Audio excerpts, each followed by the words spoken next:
അച്ഛനുമില്ല, കപ്പ്യാരുമില്ല, കാറ്റക്കിസ്റ്റുമില്ല. എന്നിട്ടും ചത്തു മണ്ണടിയാത്ത വിശ്വാസവും പള്ളിയും. ബെബാക്ക് പള്ളിയിൽ വെച്ച് മാമോദീസ കഴിഞ്ഞ കുട്ടികളോട് കൈപ്പൊക്കുവാൻ എൻ്റെ കൂടെ വന്നവർ പറഞ്ഞപ്പോൾ ആരും കൈപ്പൊക്കിയില്ല. ചോദിച്ചയാൾ അന്തം വിട്ടു.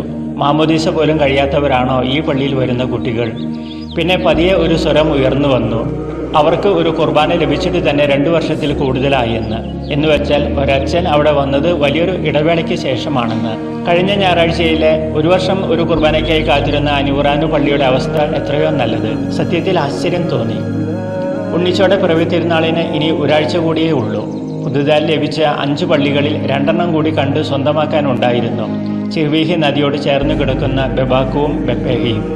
ബെത്താലത്താലയിൽ നിന്നും 22 കിലോമീറ്റർ ദൂരമേയുള്ളൂ. ആദ്യത്തെ പ്രോഗ്രാം അനുസരിച്ച് ആദ്യം ബെബാക്കുവിൽ പോകുന്നു. അതിനുശേഷം ബെപ്പേഹയിൽ കുർബാനയും ഉച്ചഭക്ഷണവും. 17 കിലോമീറ്റർ കഴിയുന്നതുവരെ ഒറ്റ വഴിയാണ്.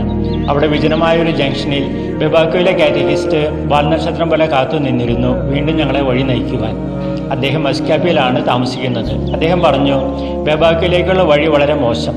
അതുകൊണ്ട് വണ്ടി ബെപ്പേഹിൽ കൊണ്ടിട്ട് ബെബാക്കിലേക്ക് നടക്കണം. ബെപ്പേഹിലേക്കുള്ള വഴിയും നല്ലതൊന്നുമല്ല, എങ്കിലും തമ്മിൽ ഭേദമാണ്. വേറെ വഴിയില്ലാത്തതുകൊണ്ട് സമ്മതിച്ചു.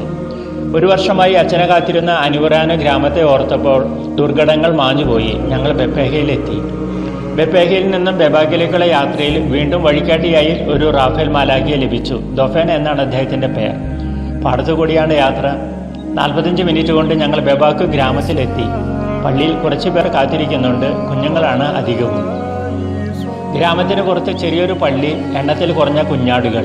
ആട്ടിയിടേൻ്റെ കുറവുണ്ട് അവിടെ. അവരെ നയിക്കേണ്ട കാറ്റക്കിസ്റ്റ് താമസിക്കുന്നത് വളരെ അകലെയുള്ള മസ്കാപ്പി ഗ്രാമത്തിലാണ്.